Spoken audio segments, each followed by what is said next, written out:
Acadia After Dark is a horror podcast, and as such, may not be appropriate for all audiences. Listener discretion is advised.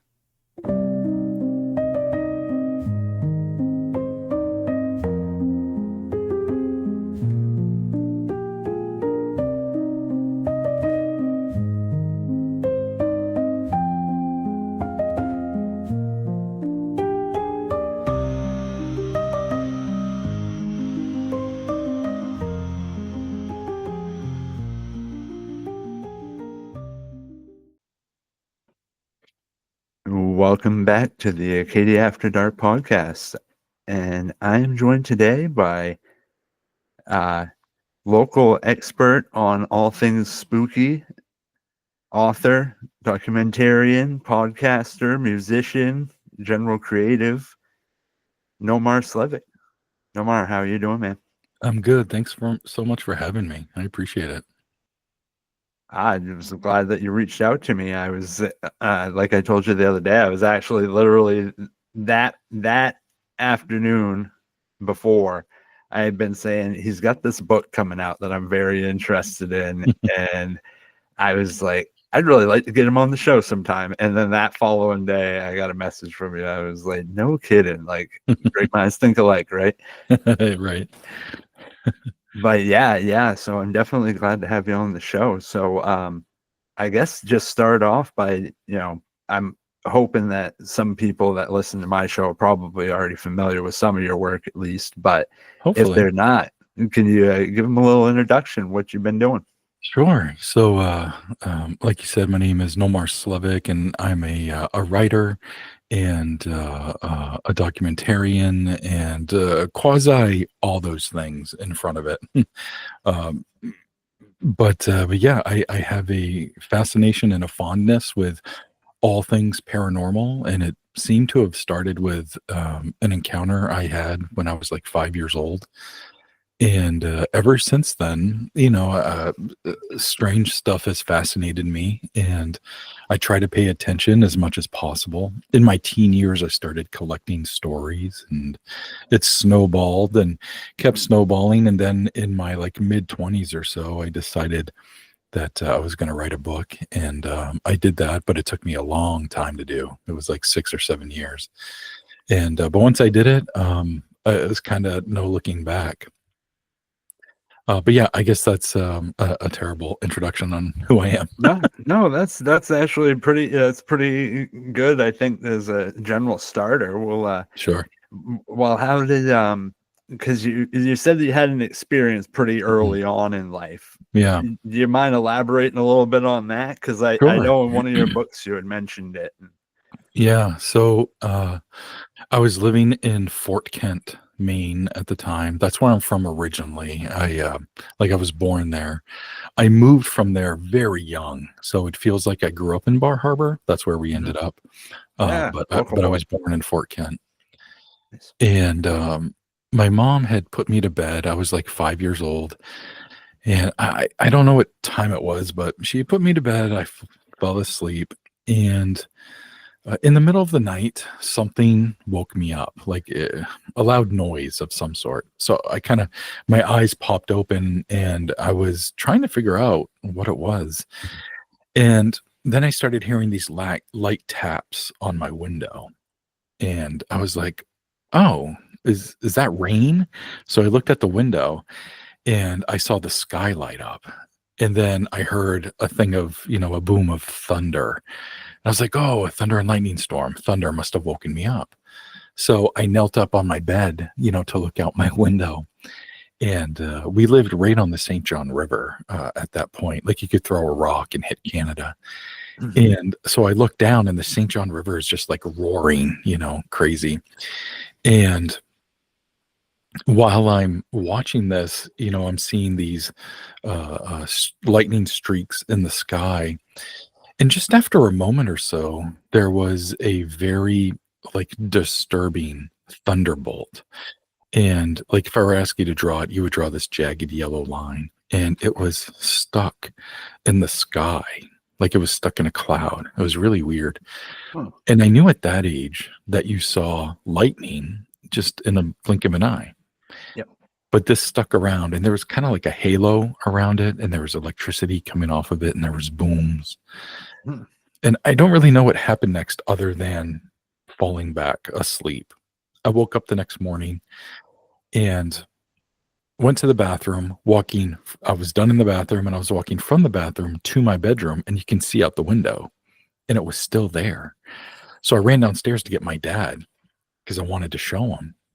Wow. I bring him upstairs, and the whole time we're walking upstairs, and once we get to my room, I'm telling him about the thunder and lightning storm and how it woke me up, and there was this crazy lightning bolt and blah blah blah.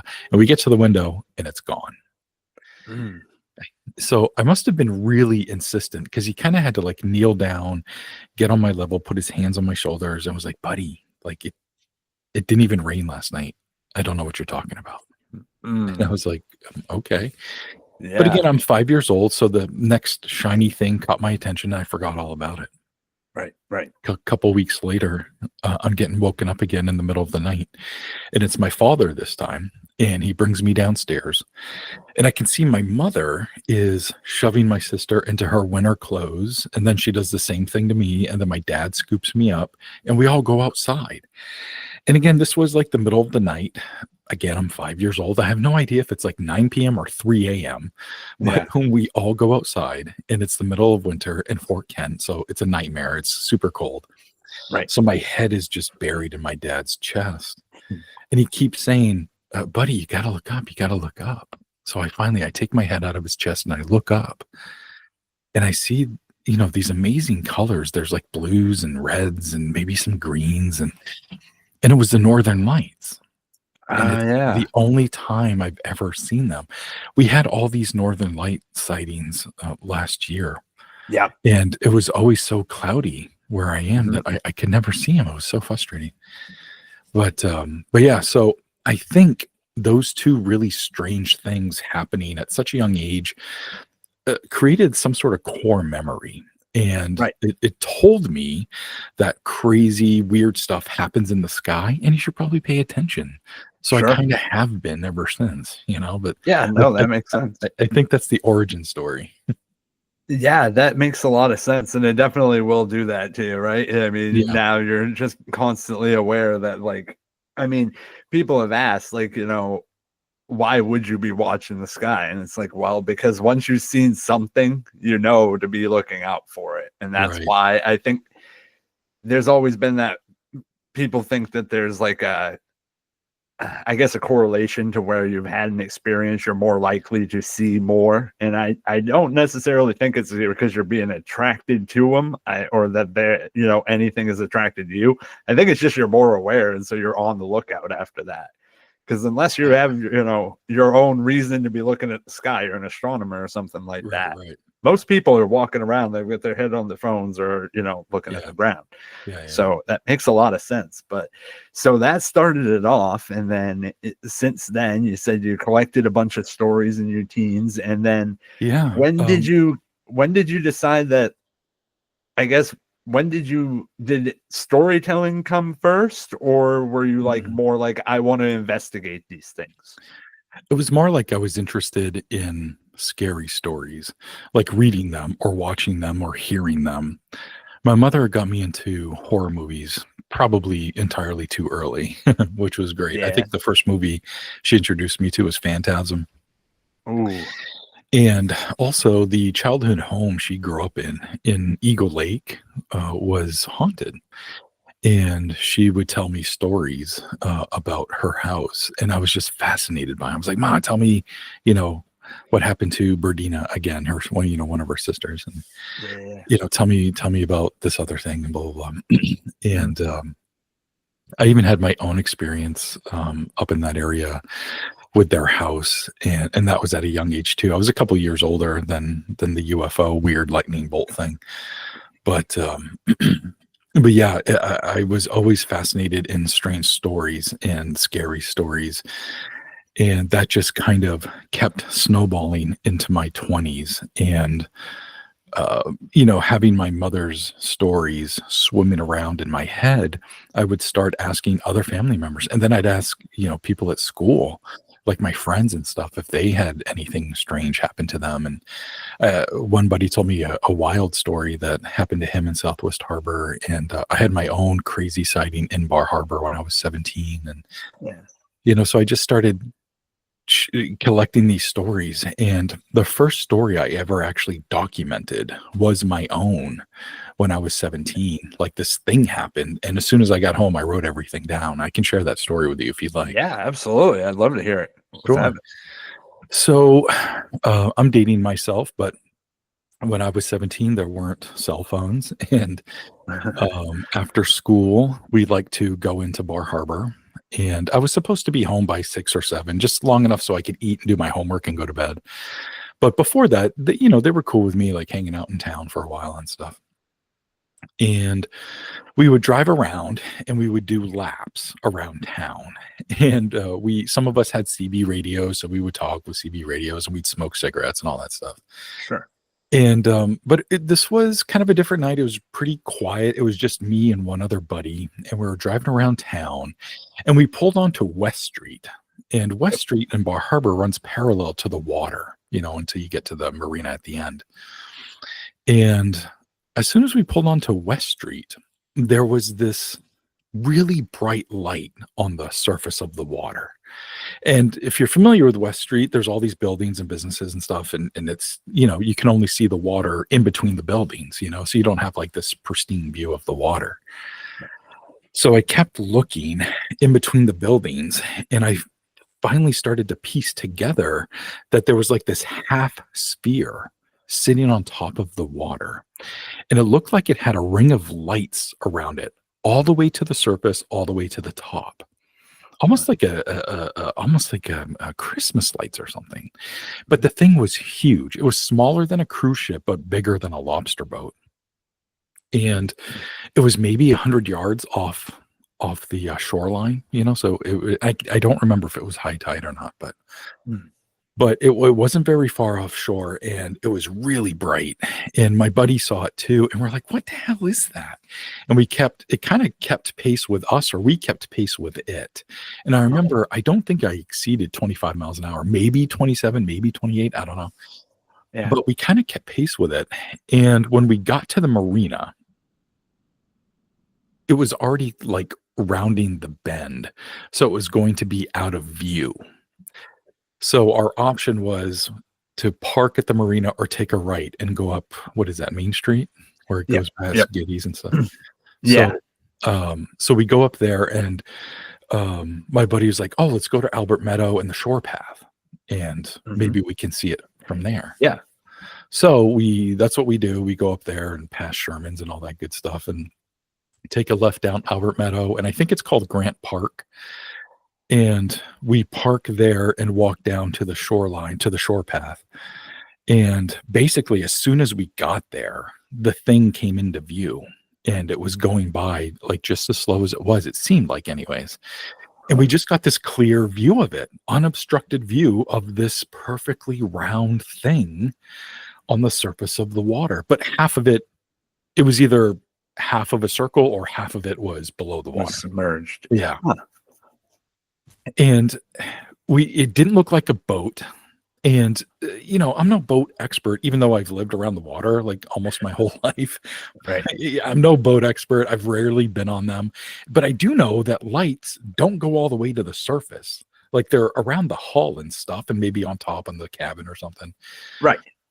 But not all the way to the surface. And regardless, this thing was like completely round. And my buddy's like, it's got to be some sort of weird ship or something. And I was like, what if it's a UFO? And he was like, UFOs are like, it's in the name, man. Like, they fly. And I'm like, no, there's been tons of reports. Like, at 17, I was so into this stuff. Like, I knew there were USOs and all that stuff. Sure. And he's like, I don't know, man. So we watched it go out of sight, and as far as I know, it went out to open water. Like, I don't know, because that's once it went past us and went out of sight, we just watched it the whole time. It was completely silent. It never sped up. It never like lifted off or took off or anything. It just went out of sight, and then I dropped the dude off, and I went home. And as soon as I got home, I wrote everything down. And again, going back, that was like the first time I documented something. I've since lost it, which I hate, but at least it's a story that happened to me, so I know it, you know. Right, right. But yeah, that was a crazy thing that happened. That's wild. That's fascinating. Yeah. I know, I recognize like everywhere you describe it. I can envision exactly where you were driving the whole Nice, way, because I literally grew up in that neighborhood. So it was nice. like I as you were describing that, I can imagine you driving down West Street and then going around, going up by Jetties, Yeah, and making so. If I'm tracking, because where you met it on West Street, yeah, there's like that bar across from there. yeah. So there's not a lot of space where it could have been like a cruise Right, ship or right. something. Yeah. Plus, And it was earlier, probably high tide because that bar was there, and I didn't see the bar, you know? yeah. So like there's not a lot of space. You could have had a big boat go up through there. Yeah, yeah, yeah, yeah. And like you said, regardless of if you're like an expert on the boat or not, you you're right. The lights usually don't go all the way down to the water, even on like larger like cruise ships and stuff. They're Sure. usually cut off pretty high above where you notice it. Yeah, But also, you've been around the ocean. You probably drove up that street on a regular basis. If 1,000 you were times. in that neighborhood, if you'd seen something like that before, you would know it. Like Yeah, you would recognize it. I know when I lived there, I would see stuff, out on the water, and I'd pretty much be able to tell you this is what that boat is. yeah, I was so used to just living in that neighborhood and seeing sure. that street. And I'm sure probably if you had noticed like a big glowing ball at any given point in time in all Yeah, your years living there, you would have probably called it out, I would imagine. yeah, But yeah, I would hope. But, I that's a remember the next day at school, I remember asking anybody if they had seen it, and, it was kinda interesting because we were driving around town. I don't really recall like, I picture us being, like, all alone. Like, I don't recall, like, anybody else out, which is kinda interesting. yeah. That might be a little revisionist, I don't know, because I'm thinking back, but I just I don't recall. But anyways, regardless, nobody saw it none of my buddies saw it or anything at school. It was just me Huh. and that one buddy. And that's kind of odd, especially in Bar Harbor, because like stuff like that, you would Yeah. think that the whole damn town would see it, Yeah, It's you would one of you would those think. things. Granted, it was, winter in Bar Harbor, so it was really Oh just the local, yeah. you know what I mean? But Yeah, ghost town. It's literally an entirely different thing at that time of y year. You got like 4 people on the road at any right, given point in time right. sometimes. So, And it was yeah. pushing 6:30, 7 o'clock. Everybody's inside. But Yeah, yeah. Man, that's a crazy sighting. It's so yeah, close by too. That's yeah, awesome. yeah. So from there, that sparked your interest in documenting this stuff. Yeah, I didn't realize that would be so fun to, like I was just really excited by the sighting. I don't think my buddy really thought it was a UFO. He was humoring me more than anything. Oh, he did admit it was strange, though, but he Mhm. was under the impression it could be explained. We're just idiots and we didn't know what it was, which obviously is possible because I am an idiot. But but I was surprised at how fun it was to, like, write it down. I remember, "Oh, yeah, I remember this detail. Oh, I gotta write that detail." And, I remember it being exciting, and I'm like, "That was cool." So, from then on, I started, collecting stories that I would find in the paper. My parents knew I had a fascination with the paranormal, so sometimes they would save me stuff from the newspaper and show it to me later, That's and all cool. that good stuff. And so that was part of my documentation process as well, is collecting others' stories. Yeah, yeah. No, and that's definitely a valuable part of the whole thing. Mm, And especially around here, because you had mentioned earlier how you like heard stories from your mom and your yeah. family growing up. I think that's the thing that just seemed to happen around here for some reason. Because I know other places people are like, oh, we just never talk about these things. But everybody Mhm. I know locally to us here in Maine, it's like your family kind of always talks about that thing growing up, Yeah, whether it yeah, be ghosts or UFOs or something. There's sure. always like something.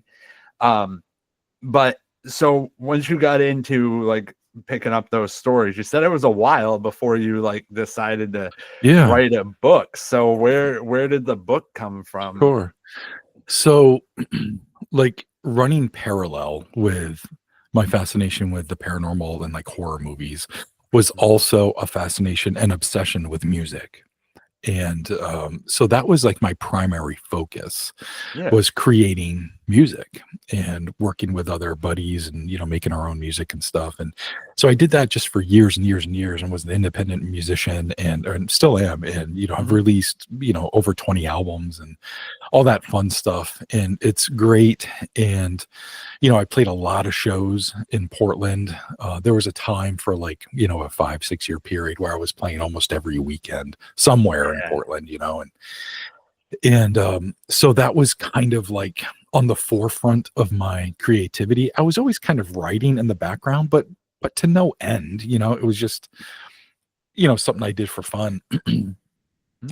You know, and I liked writing little horror fiction stories that I would just keep for myself and maybe share them with some people. But I was, I don't remember my exact age, but I was in my 20s and I was sitting in my room, whatever apartment I was living in. And I think I was in Portland at the time. Mhm. And I was looking at the shelf, and I don't, I'm sure there's other people out there, but like, you know, with me and books, I always, first of all, I have way too many books that I still need to read, but I Yep. continue to buy books. And so I'm looking at my shelf, you know, and I've got the Stephen King section, you know, but then I have, you know, the paranormal section and then other fiction stuff. And every once in a while I'd like to rearrange them. You know what I mean? And like all the ghost stuff goes here, then, you know, all the UFO stuff here and Bigfoot stuff here and blah blah blah. Right. And so I'm looking at my bookshelf one day and I'm seeing all these books. 98% of my ghost books were local books from Maine. And I'm Hmm. like, where's the UFO one? The thing I'm most passionate about, where is that book? And right at that moment, I had the dumb idea that I should write that book. and Yeah. and I pulled out my folder of collected stories over the years, and it was a pretty thick folder at that point. And I'm like, well, I don't know what the hell I'm doing, but I'm gonna start here, you know. And after 6 years and 8,000 drafts, it seems like, a book was birthed called UFOs Over Maine.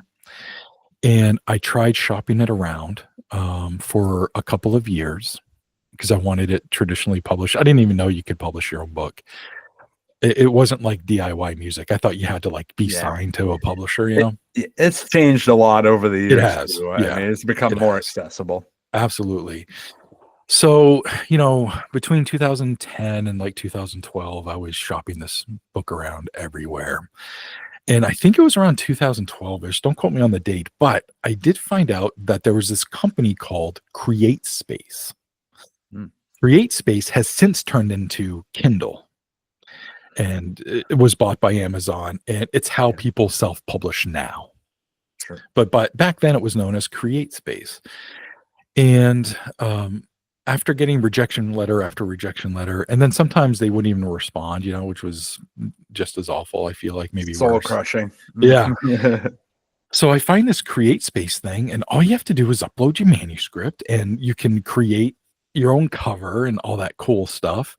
And then you Yeah. can order a proof copy to see how it looks, you know, to get a physical copy. And then you can sell it online on Amazon, because I think they were an Amazon partner at the time. They weren't owned by Amazon yet.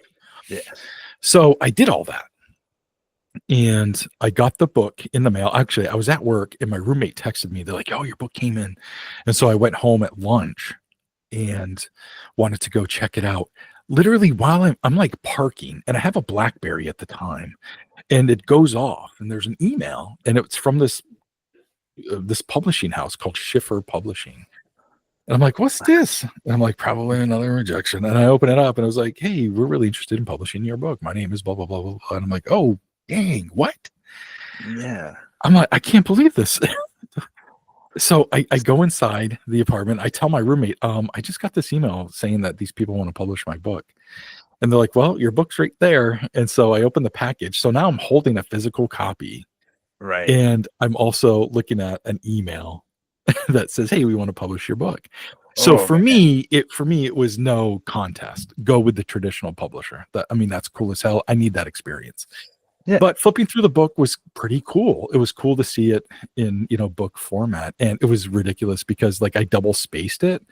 I don't know why, but a book looks insane if you double space it. Like books don't look like that. Right. But I still have it, which is really cool.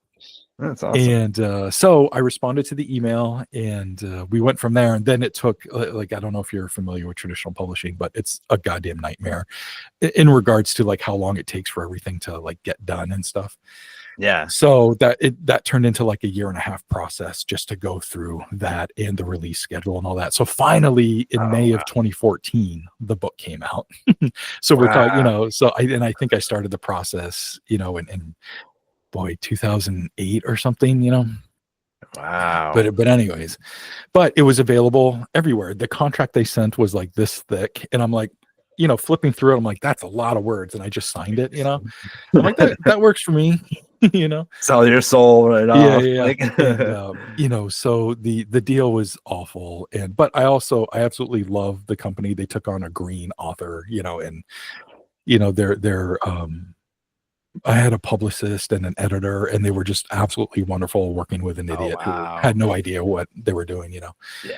And you could walk into a Walmart or a Target and buy the book. It was crazy, at least in Right. New England. It wasn't, and nobody in California cares what the hell's going on in Maine. You know what I mean? But Usually not. Yeah. right. But if you were in New England, you could walk into, a bookstore or a Walmart or something that's going to be there, which is really cool.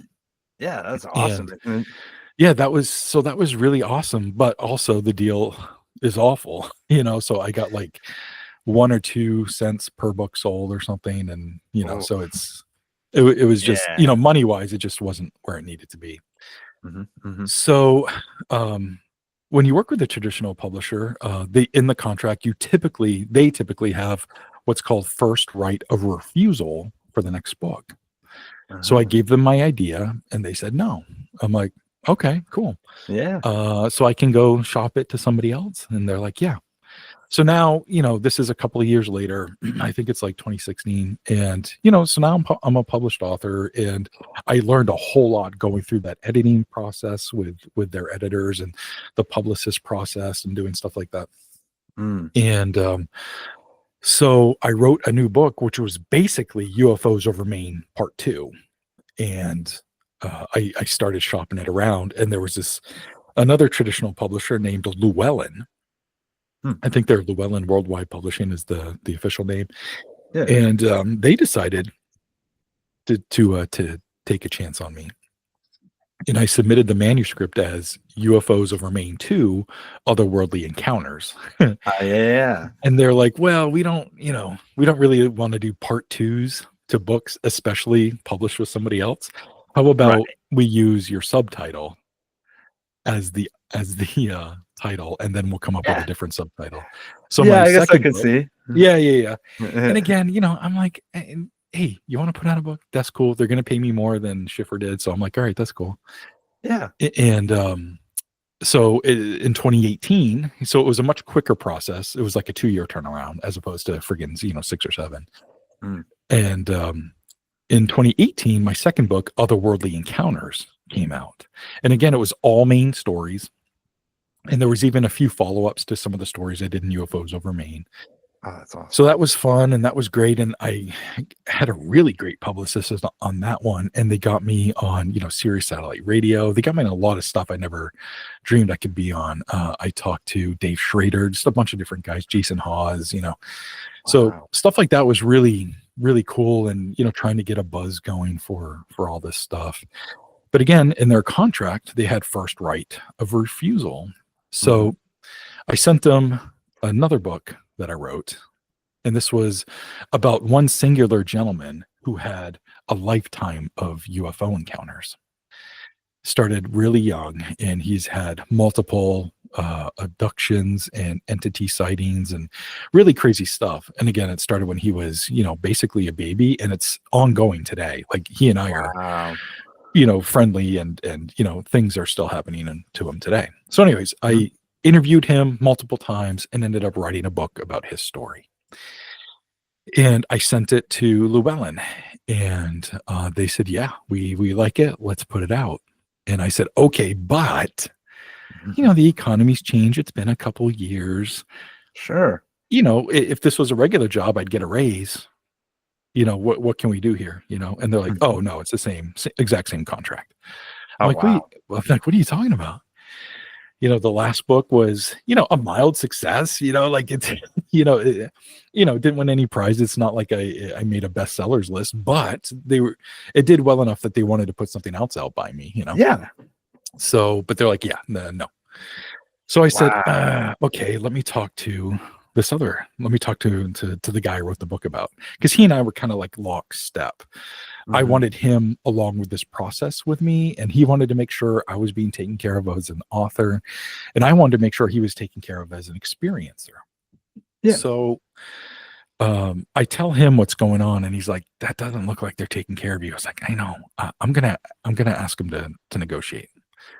So I do, and they said the best thing we can do is if you sell over a certain amount, we will then give you this additional amount, and that was a high target to reach.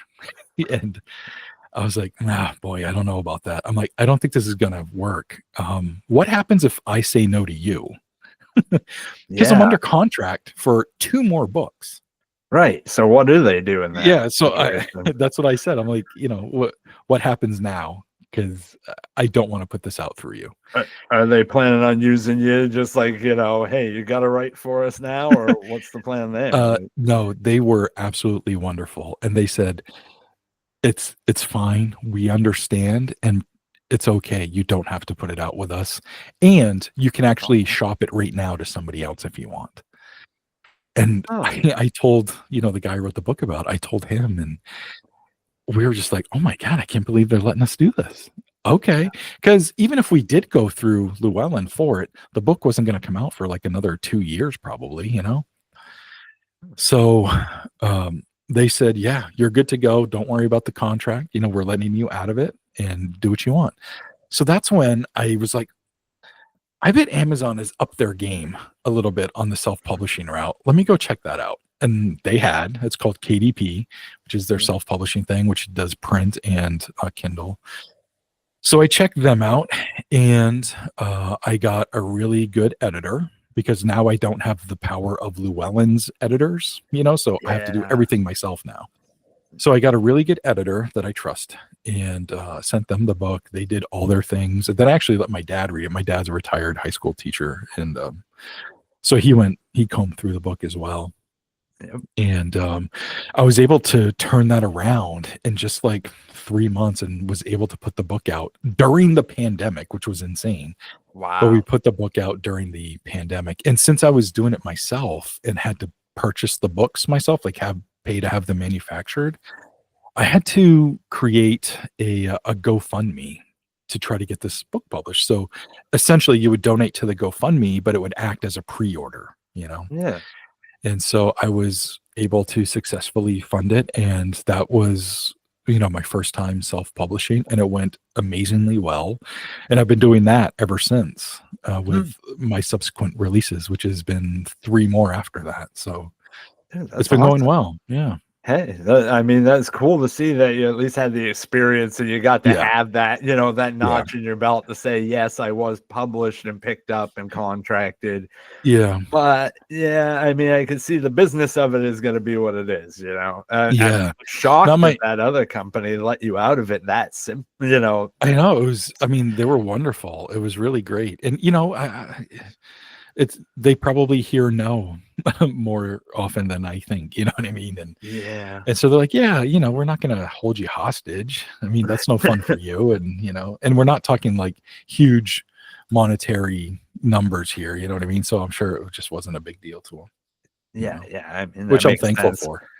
Yeah, and I mean, it's awesome that now you've been able to establish yourself as an independent author, and yeah, Yeah. that takes like a whole other burden because now you're Yeah. doing everything yourself, Yeah. right? Because you Yeah. do Yeah. all your promotion, you do, Yeah. you're a man that does a lot of things, and you've published I mean, I know I read the 10th anniversary of UFOs over Maine. Yeah. I've been rereading that because I Oh, had cool. the old copy of it, and now Oh, getting to cool. read the updated version of it where you've Nice. added some addendums and stuff is pretty Yeah. awesome, because there's some of the stuff in that I was like, yeah. So one of the stories in particular in there, and it was one that I thought was really cool because that's a place I want to go and check out. Maybe you can tell us a little bit about Sure. it.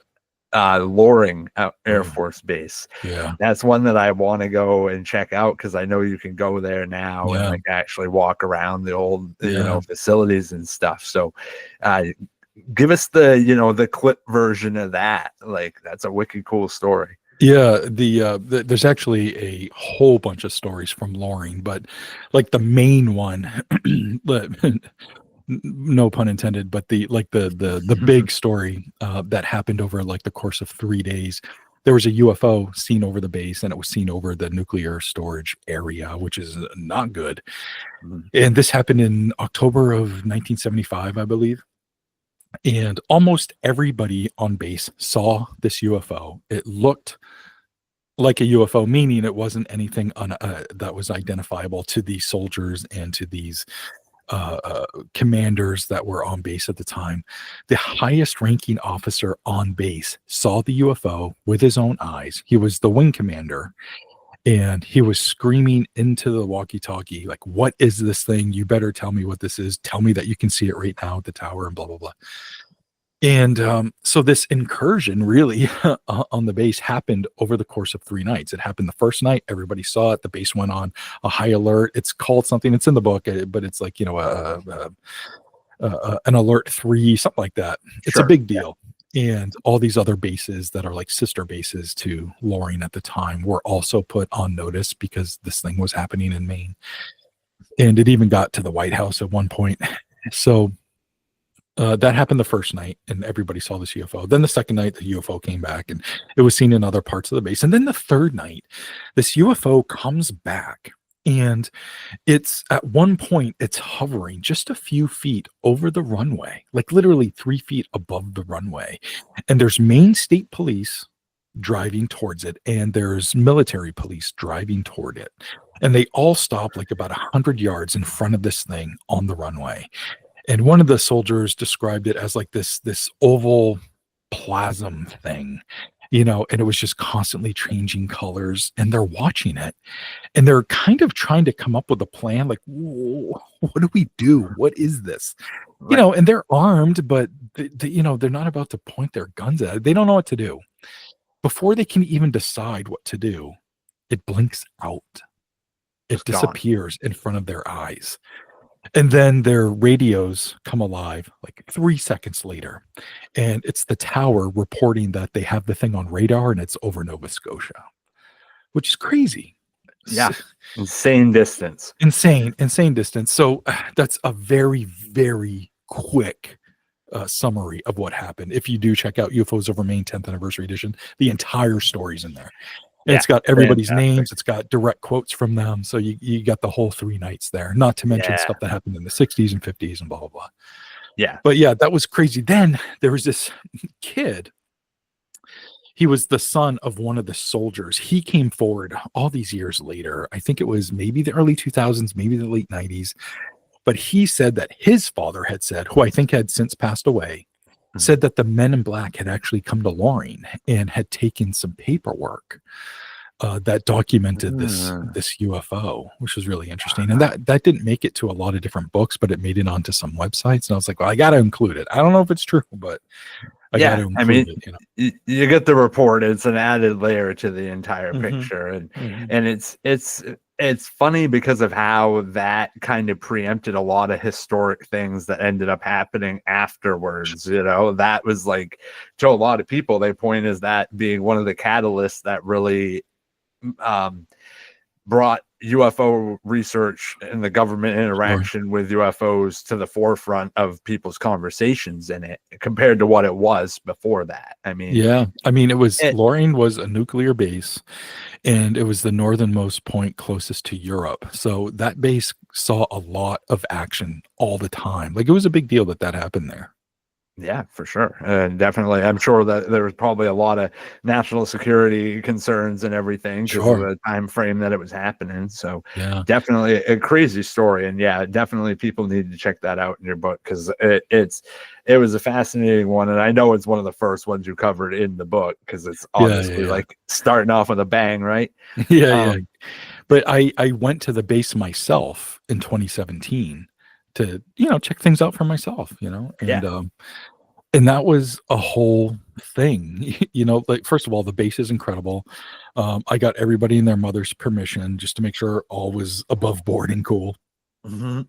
And I went to the base during the day just so I can kind of get a lay of the land. I took a ton of pictures, and parts of it are like right out of The Walking Dead, and parts of it are, rusty, big rusty hangars, and like it's weird, man.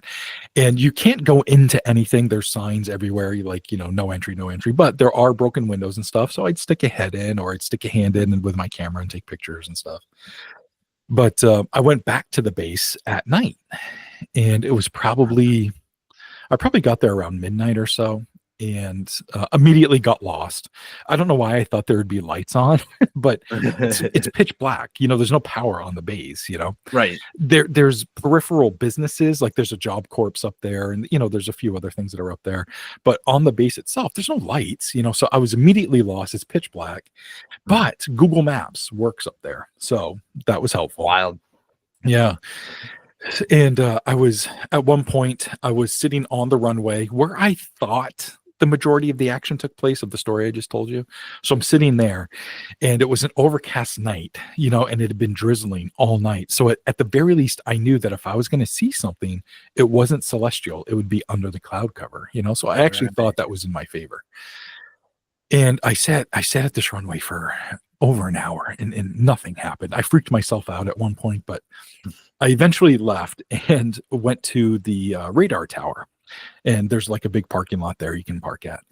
And while I'm sitting there, I'm there not even 5 minutes, and boom, there's a light in the sky. Wow. And it's obviously below the cloud cover. And at that moment, I am very much human. It's not Nomar, the investigator. It's not Nomar, the author. It's Nomar, holy ass, I'm looking at a UFO at Loring Air Force Base. This is amazing. Right. And some, like 40 years later. So I'm looking at this thing, and it's really just a light in the sky. It's nothing incredible. And I have this gear sitting next to me. I got a full spectrum camera. I've got night vision gear. I've got a parabolic mic, and I'm just looking at it with my jaw down, like, oh my God. And I look at my hand, and I'm holding my cell phone. So I'm like, hit record. So I hit record on the cell phone, and I got this light in the sky. And then I'm like, I want to drive and be directly underneath it.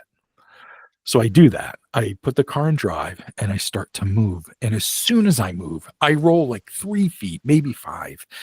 This light does this weird loop-de-loo thing, and then it blinks out. And I caught it all on camera.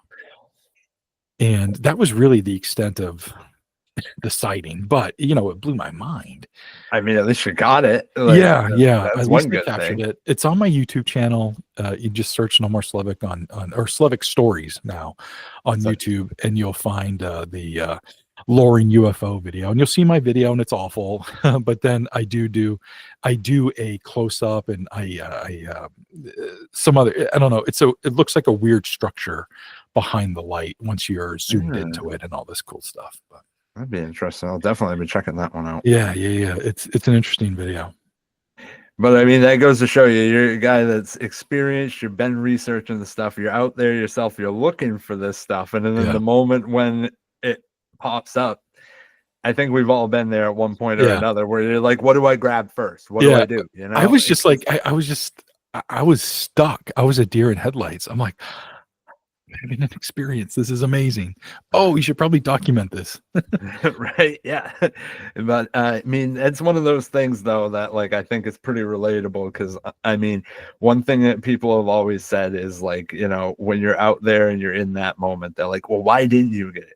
Well, at least you did. Yeah. But at the same time, it's like a lot of people wouldn't have even had that presence of mind. But well, I appreciate so after that, because this is what you said, 2017. So this Yeah. is relatively recent in Yeah. comparison to when you were writing and stuff. Sure. So have you been back there since I then haven't. to just check it No, out again? Or I yeah. haven't. It's a long ride, and Yeah. being a like I'm literally a working author. Like this is what I do. Money's Right. tight, so it's tough for me to to get up there on a whim. Yeah. But that doesn't mean I haven't been to other places. So I have been to other places to research other stories, and I've had other experiences in other places. But yeah, I'd love to get back to Loring and check it Yeah. out. That's one that I've got on my list to check out in the nearest future, because I've got like 3 or 4 places that I'm like, I really want to check them out in the next Yeah. summer, because trying to plan out budget and everything like Yeah. that. So, on top of that, because you recently you're working on a new book that's Yeah. going to be coming up pretty soon here from the looks of things, right? Yeah. So that's Yeah. Humanoid Encounters, That's a right. little different from what you were doing. Sure.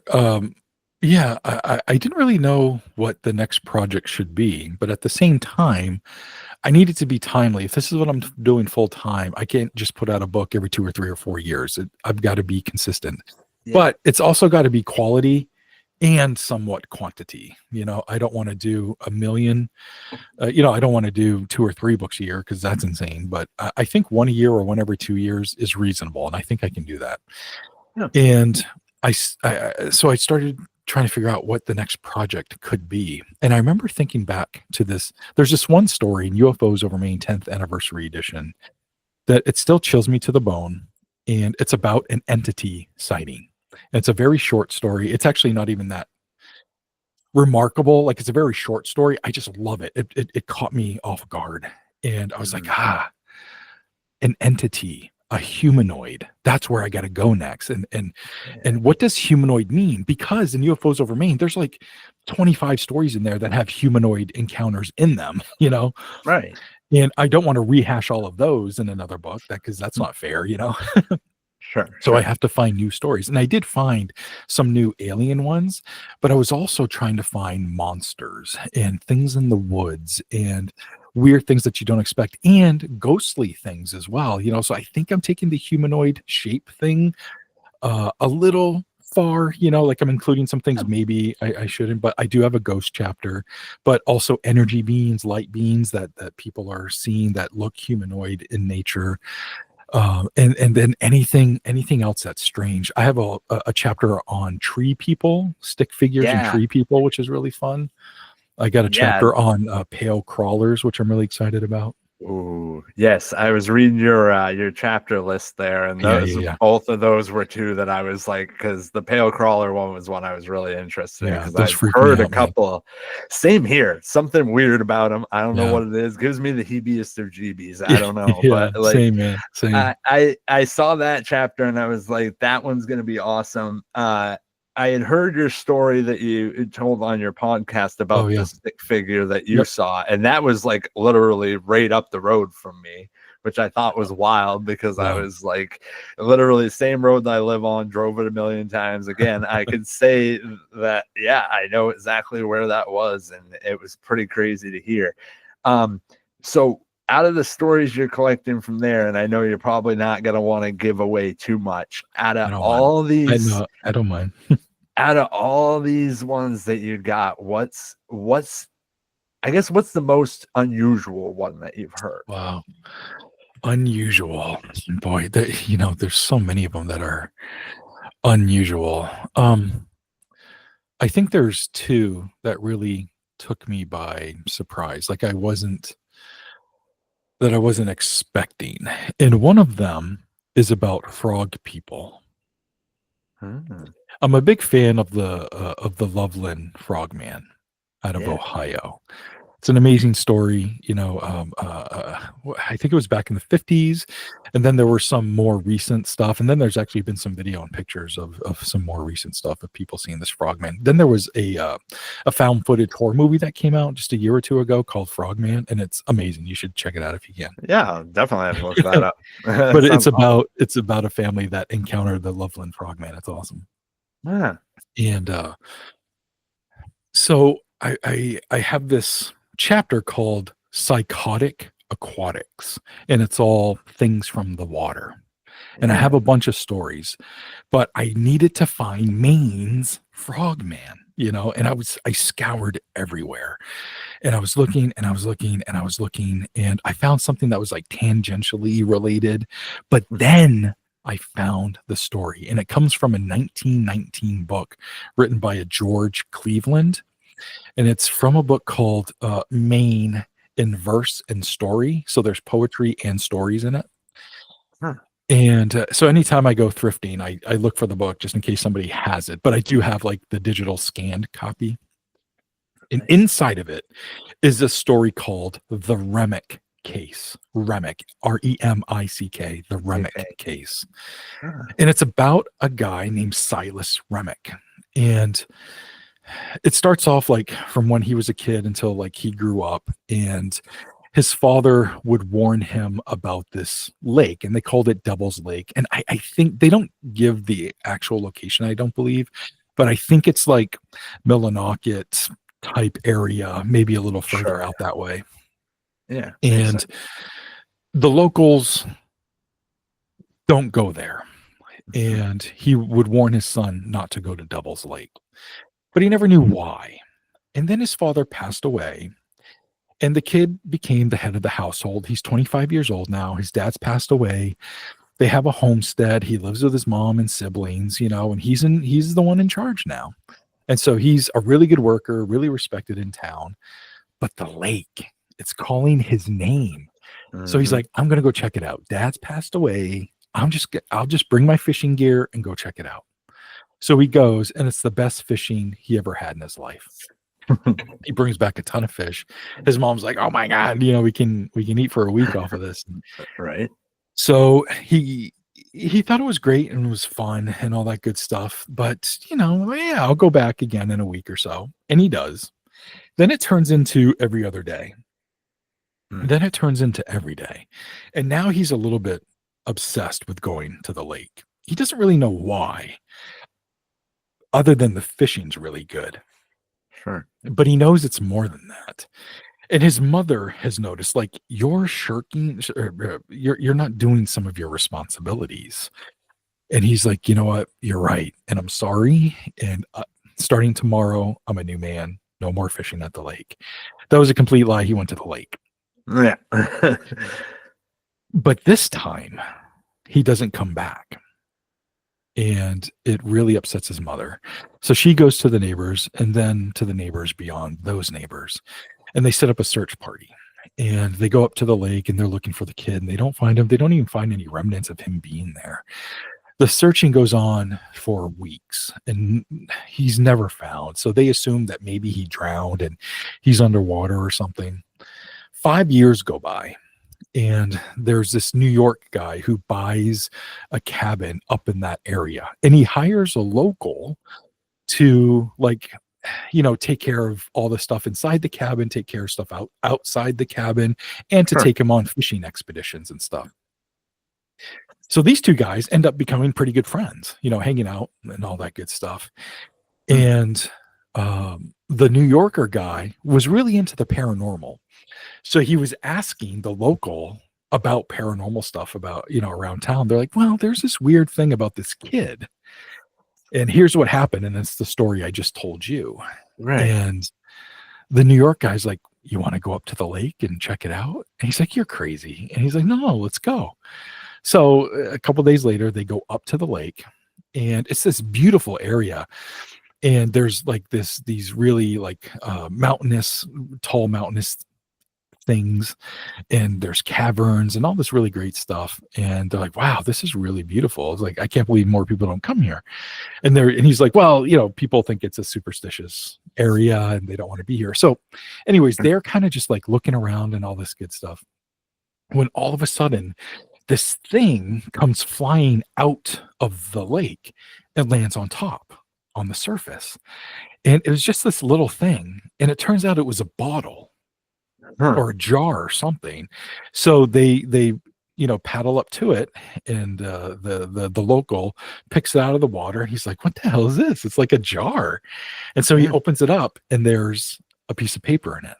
And in the paper is a letter written by Silas Remick. So they go on to read the letter. And the letter basically, it's kind of a long letter, but it basically states that when he was going up there day after day after day, he started noticing people standing on the ledges of these mountains. And they would watch him while he would fish and stuff. And he's like, well, I think they're probably just leery of me. They're probably, locals to this area. And they just want to make sure maybe I'm keeping my distance. Sure. So he would keep seeing them and he kept seeing them. But sometimes they would get a little bit closer and a little bit closer, like, day after day. And one time they were just close enough that he's like, those aren't people. They have arms and legs but that looks like the face of a lizard, of a frog. I don't know what. Huh. And, but he's like, as long as they keep their distance, everything is cool. So he's going to leave one day and they pop up in the middle of the trail where he was trying to go home. And they apprehend him. And he says that they are basically frog people. They have the head of a frog and their skin is frog-like as well, but they're bipedal and they have arms and hands and legs just like us, but the head of a frog. And they apprehend him and he blacks out. He wakes up and he's looking around and his vision is like really blurry and sound is really strange and his breathing is a bit labored, but he's able to breathe. And he's looking around and he's like, where the hell am I? And he realizes that like he's in this box. And then he realizes that he's floating. He's underwater in a box, but he can somehow breathe. And he's like, what the hell? And every once in a while, a frog person will open up the box and they will escort him somewhere for whatever reason, because they usually black him out for whatever they're doing. And then they bring him back to the box. While he's blacked out and being brought to wherever, once in a while he'll come to and he can see how bright it is above him. And so he thinks he might be near the surface of the water when that happens. Right. So he devises a plan where he's looking in the clothes that he was wearing, and he had this old jar of pickles that he had brought with him to eat while he was fishing. And he found a pencil in his pocket, and he found out that he could tear off the label and was able to write underwater. So he wrote this letter about what happened to him and to please tell his mother that he's been captured by the frog people of Maine. Wow. And he's still alive, but sadly his mother passed away, and they figured that he was being escorted by the frog people, and he let the bottle go when he saw that he was close to the surface. Oh. And so that's how they got the letter. But that's the story. And I was so happy to find that story and to be able to include it in the book, That's an awesome story too. Like that had me pretty enwrapped, honestly, because the way that I was wondering when what way the jar thing was going to end up going. Cause at first I thought that it was going to be that he had left it and they just happened to cross it. That's a cool one. Wow. That's, I have not heard of that before. Neither have I, from 1919. That's crazy. I love coming across those sort of stories, right? Cause they're you never know. You never know. And every once in a while. I was on somebody else's podcast and I had posted about it. I was like, hey, we had a great conversation about UFOs and the frog people of Maine and blah, blah, blah. And Lauren Coleman, he messaged me and he's like, what's the frog people of Maine? And I'm like, oh man. Wow. And I told him basically what I told you without the story. I'm like, oh, it's from this 1919 book by George Cleveland and blah, blah. And he's like, oh, wow, cool. Thank you. I mean, hey, feather in the hat there when you got him, the godfather of the cryptozoology book, reaching out to you and being like, this is a new one. That's yeah, that was cool for me. But yeah, Lauren and I would call us friends at this point. We're homies. It wasn't always that way. I've always actually been a fan of his, and I had gone to a paranormal fair in I think 2012 at Fort Knox, and he was there, and that was the first time I met him. And I bought a book and he signed it for me, which I still have.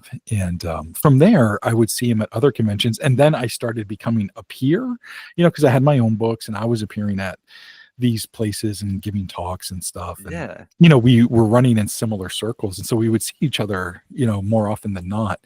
And we became friendly and would have conversations. And, and now he's moved up to Bangor, which is closer to where I am. And, would see him more often and talk a lot. So I call him a friend at this point. It's not like we ever hang out, but if we see each other around town, we stop, we make sure we talk for a little bit.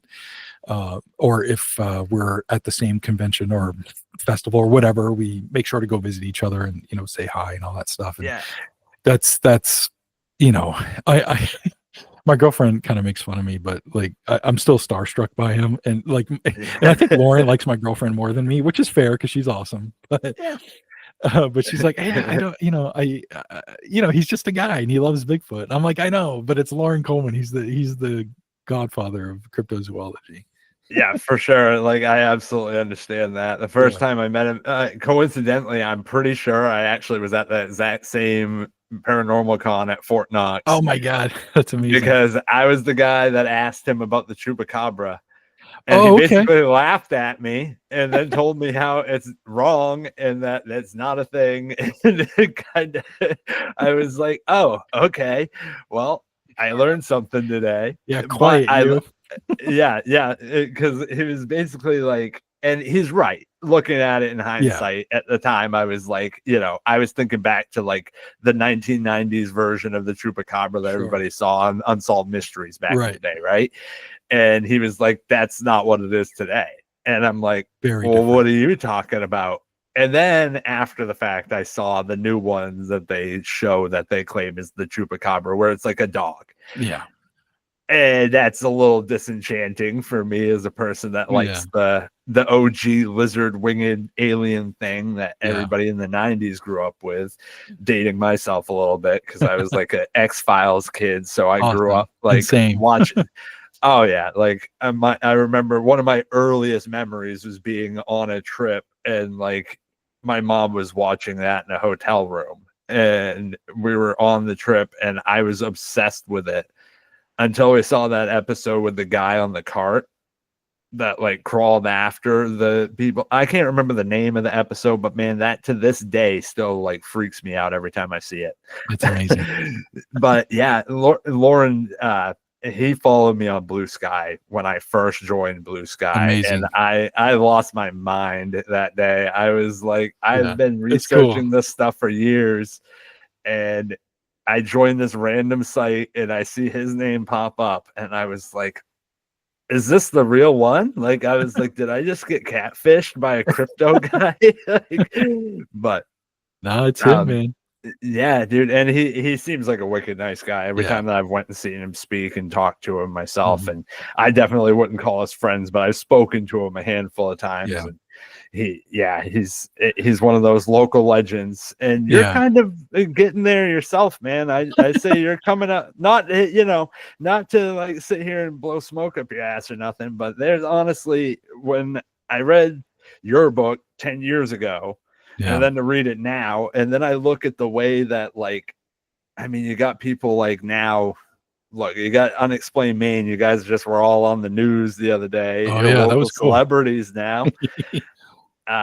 And like, you got Chris Packard. I've got his books. Like, it's kind of built up this little spooky community up here in Maine, for sure, amongst you guys. And it seems like it everybody kind of feeds onto each other's work and things like that. And it's really cool because every time I go to one of the paranormal cons now, it's like I'm not just seeing one, I'm seeing usually multiple people all there. There are local authors and local researchers, and I love seeing.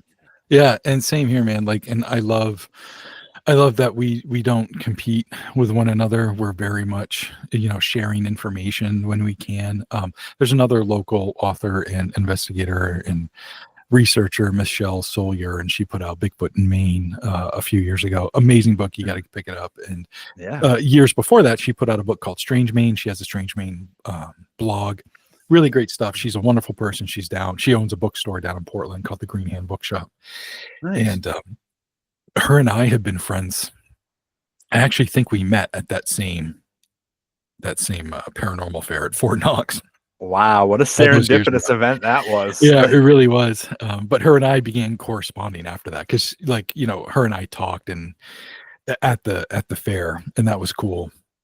And then we, started corresponding after that. And she's, she kind of took up the mantle from Lauren with like local Bigfoot stories. Yeah, So if I come across anything Bigfoot related, I send it to her. She sends me UFO stuff, which is really cool. And then we'll share just strange stories in general with each other, sure. which is always fun. So I brought her some stuff. She's brought me some stuff. And, I try to fill my book with, if she's going to give me something, then it's good. Like I know it's good and I know it's solid. And so that's really cool. Yeah, that's Yeah. awesome. It's cool to see, and honestly, I know a lot of when it comes to like podcasting and stuff, it's kind of a different atmosphere together. Like it's not as communal as what Yeah. it seems to be going on here, and I like that with a lot of your writing, and even I know people have said this before. Your writing is very approachable, especially as Thank somebody you. local. There's like I can read it and I can envision a lot of the things and the places, That's the way awesome. you describe things and stuff like that. And especially listening to your podcast, even I don't know if I even mentioned it at the beginning. Your podcast, I Want to Believe, wicked Oh, cool podcast. Big fan of a lot of the stuff that you do with that show. I like the music because you pull out some bangers like every couple episodes, man. I'll just be like, holy shit. And I'll be sitting there and it'll cut to an awesome song. And I'll find myself just like, well, I guess I'm going to go find that album now. Like, that's awesome. but with that, there was one early on episode that you did that was really cool to me where you were just, as you were researching the rewrite of UFOs over Maine, I Yeah. believe. You were going back and you were recording as you were like driving to some of the interviews and stuff. Oh, yeah, yeah, I yeah. thought that was such a neat episode of a podcast. It was something I've never heard before. That's So to awesome. hear an author that's like doing that as they're working on their book, especially one that was like a book that you had already done and then revisiting 10 years Yeah, yeah, yeah. later, that was so neat to me as like Cool, man. somebody that wants to write and stuff. I was like, that's just neat to see, interesting for a podcast. So kudos on doing something Thank that's you. really out there. So you just had, I mean, you've been everywhere lately. I see you're working on the book. You've been on your own podcast. This is up on season 8 now. Yeah. Where are you going from here? What's next on the agenda? You got Yeah. Humanoids coming up, and then what's up? Yeah. Humanoids hopefully will be out late spring, early summer, or maybe even earlier. We'll see. And after that, I'm working on 2 other things kind of at the same time. So I finished Humanoids a couple weeks ago, I think. And so that's with an editor right now. So I've been researching a new book, and I don't know if it's going to be like Maine urban legends or Maine just scary stories in general, because I'm kind of sick of the old stuff. Like there's so many like old stories from Maine that are urban legend like statuses. Yeah, A lot of ghostly stuff, and don't get me, they're fascinating stories. Don't get me wrong, but like for they've sure. been in other books already, and I want to find fresh things.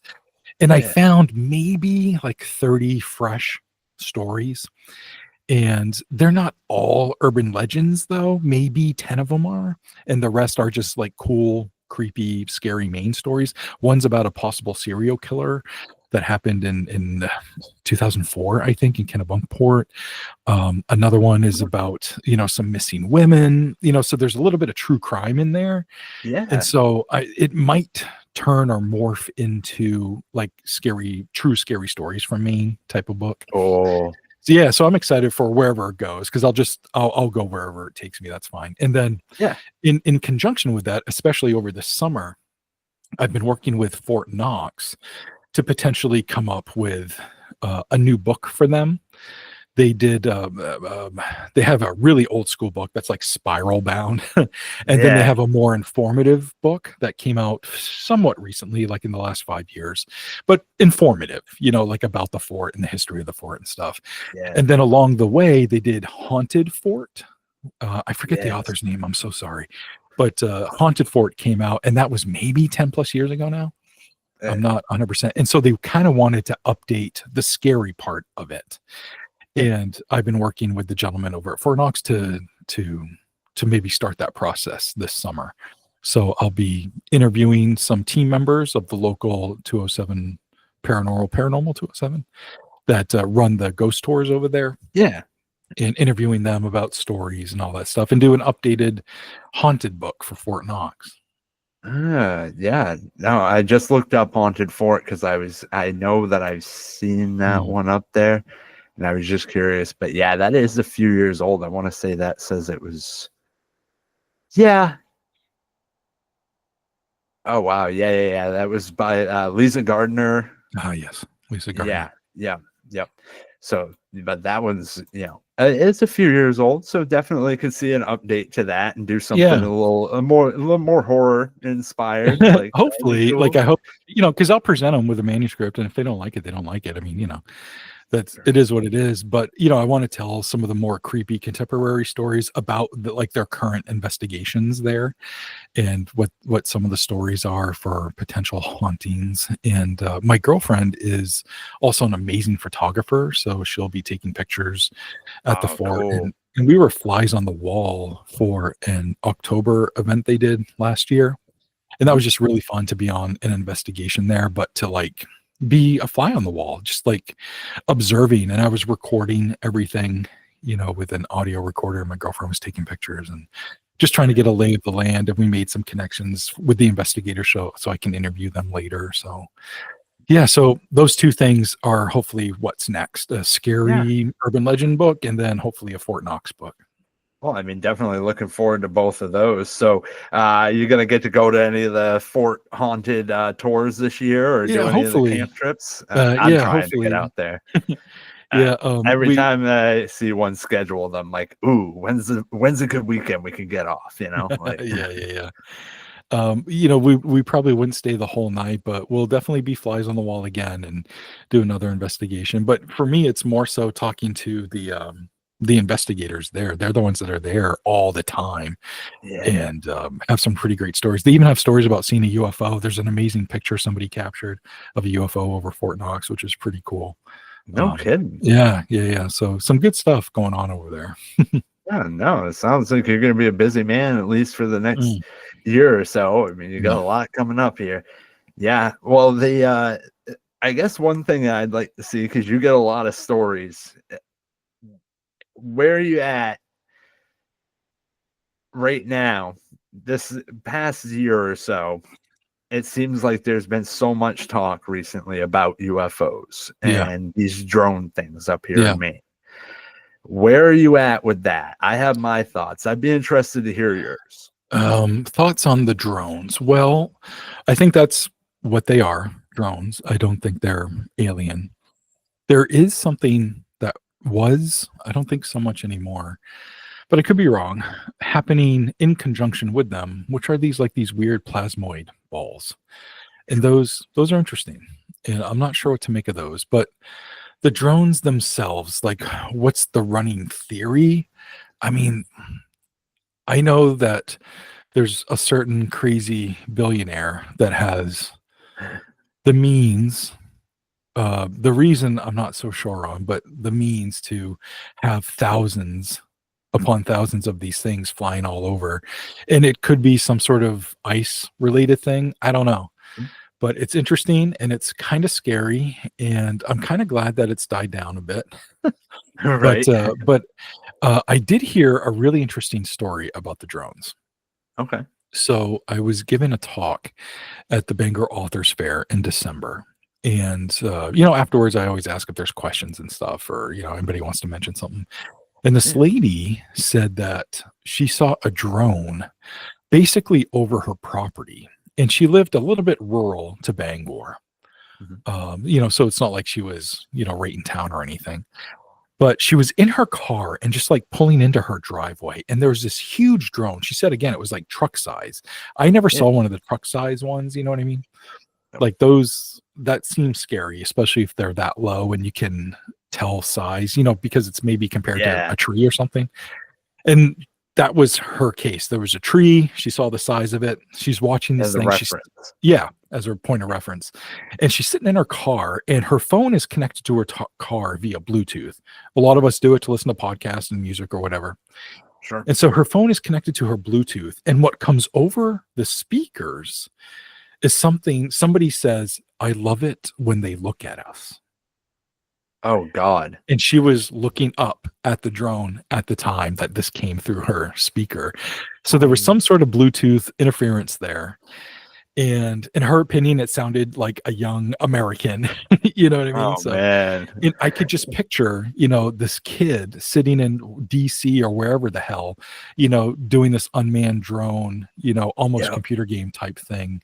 And he's sitting there next to his buddy. He's like, "Look at this one. I love it when they look at us," you know? Oh my God. I'm picturing that in my head right now, and it literally just gives me a chill down Right? my spine. That's actually, I would rather it was aliens at Yeah. that Yeah. point. Yeah. I would That was straight up creepy. prefer. I would straight up Yeah. prefer ET to be up there at that point rather than some like guy Agreed. at a desk somewhere. But you're pretty much on the same page as me with a lot of that, because that Okay. was my read on most of the whole phenomena. And I know Maine was pretty active in 2024 for just general UAP and UFO For sure. activity. So the drone flap kind of like overwrote a lot of what had already been a pretty big year for just normally. Yeah. Maine's always been a pretty active place for UFOs Agreed. and things Yeah. like that in my lifetime anyways. And so that was one of those weird years where I was just like, what is even going on right now? Because it's like everywhere you look, there's something in the sky. Well, hey man, I very much appreciate you coming on. Yeah. I don't try to keep people too long, and we're over an hour now, but it's been a good conversation. So Yeah. before we go, I want to Sure. ask you one more thing. What, in your opinion, if I were, and I asked Jean my last episode, if I I love were to Jean. look in, she's so awesome, Yeah. wicked nice, super knowledgeable, because I was very interested in the research she's been doing on cats and stuff. That was so cool. So I asked her, I'm like, point me in the direction of something weird. Doesn't have to be something you've covered, doesn't have to be even something that there's a lot of information on. Point me in the direction of something weird. One of my favorite lore of the paranormal, it's kind of up there with pale crawlers and dogmen. It's one of the final frontiers of the paranormal that still freak me out, and that's black-eyed kids. And Ooh. I found some Maine stories, and I may have had a brush with the black-eyed kids, and Oh, it's going to be in Humanoid Encounters, but I don't mind telling you very quick. I had sure. been at a friend's house. This was 10 plus years ago now. Mhm. I'd been at a friend's house. It was very late. I left at like 1 a.m. And when I get home, I get a text message from them, and they're like, "Hey, were you knocking on my door when you left?" I'm like, "What? No." And they're like, "Well, when you left, like just a minute or two later, there was this soft, insistent knocking on my front door. Just donk, donk, donk, donk, donk, donk, donk, donk, donk." Ah, And it freaked them out. And they knew if it was me, that I just would have texted and be like, "Hey, I forgot whatever. Can I come back in?" But it was this soft, consistent knocking. And all they would have had to do was walk to their second bedroom and look down, and they would have been able to see the porch and who was standing on there knocking. And they had this overwhelming feeling of dread, and they didn't want to do it. They didn't want to see. So they just laid down in bed. They texted me, "Hey, are you knocking on the door?" I'm like, "No." And she said, after like 2 or 3 minutes, it finally stopped. And they're like, "Oh, thank God." And they went to bed. So and I was like, I didn't see anybody outside or anything, but I'm wondering, were these creepy little things out there when I right. walked to my car? I don't know. Yeah, I don't know. that's But weird. I did find some other black-eyed kid stories from Maine. So if I'm going to point you anywhere for something weird, and it's doesn't even have to be Maine related, but it's David Weatherly. He's got a book called Black Eyed Children, and Yeah. it has the origins, Brian Bethel, Texas, when all this happened, like 95, 96, and then it has Yeah. a ton of firsthand accounts in there, and so many of them read like mini horror stories that I 1,000% recommend that you check it out. Yeah. So Definitely look creepy. into I love the stories. On every season of my podcast, I have a running episode of that. Black Eyed Kids. And I think this season I'm on episode 7 of Black Eyed Kids. And I have maybe 20 stories that I got to like whittle down to, like 4 or 5 or 6 to share. But it freaks me out. I love Black Eyed Kids. I can't believe I found some Maine encounters. And I'm wondering if I maybe shared an open space with them for a brief moment. I don't know. I mean, could have walked right by it or saw the opportunity. And like, I mean, I've never been really too sure what I think those entities are or Me what either. they Yeah. are supposed to be. But if I'm to assume that they are something supernatural, the story you're telling kind of strikes a chord, because almost every instance that I've ever seen of where they would be trying to interact with somebody in that sort of space, the knocking, they're not knocking in a way that like would be familiar to you or I, to where you Yeah. would hear just a normal person knock, like, hey, I forgot something, rap, rap, Yeah. rap. It's that steady knocking, which Mhm. makes it so much more unnerving to just Yeah. hear the constant pounding. Yeah. And especially when it's on a door or a window or something where it's an identifiable source that Yeah. it's there. Yeah. So much worse than if it's just like, you catch a glimpse of it out of the corner of your eye or something. Yeah. Yeah. It But sounds terrifying. So that would be, I guess this is more of a a recommendation as opposed to like pointing you to something weird. But I hey, was just, something to look into. yeah, I was just so happy to find some Maine Black Eyed Kids stories because I wanted to share some in Humanoid Encounters, and I was so happy to find them. And then I can weave my story into it, Right. which isn't that much of a story, but at least it has a little opening where I can share that really, that relatable piece to it. Yeah, So it I'm ties in happy. there nicely. Yeah. It's a good fit. Yeah, I Yeah. definitely see that. That's awesome. That's a wicked creepy one. I love those too, and I'll definitely look into them, especially knowing there's some main ones, because I honestly always thought it was like I know the Texas ones that started it, and I've Yeah. heard of some weird ones like here or there. I'll Yeah. hear some odd ones, but never ones local to us. So that's Yeah. always They're cool. rare. I think there's maybe only 2 or 3 that I found. But hey, if you come across more, send them my way, dude. Yeah, absolutely. Well, you're working on it right now. That'd be Yeah. yeah, definitely in your wheelhouse. Well, hey man, I really appreciate you coming on the show tonight, and it's been a pleasure. I definitely will be getting your book, Humanoid Encounters, as soon as that's available. Is Thank you. going to be a banger of a title. Checking up on the podcast and everything, because that's a regular listening routine of mine Oh. lately. It's been a pretty consistently great show with tons of Awesome. creepy stories. So if anybody wants to check that out, I'll be linking all of your stuff in the description for the Awesome. show Thank you. notes and everything. Anything else you'd like to say before we call it for the night? Just keep looking up. You never know. Right on, man. No, that's definitely true. Keep your eyes on the sky as always. Yeah. Well, hey man, I really appreciate it. We're gonna we'll talk soon. I don't wanna have this be our only conversation on the Yeah. show, because we definitely have a lot of stories, and For sure, this man. is just scratching the surface. But Yeah. I appreciate having you on. Same, man. All Thank you. right, y'all. Thanks, man.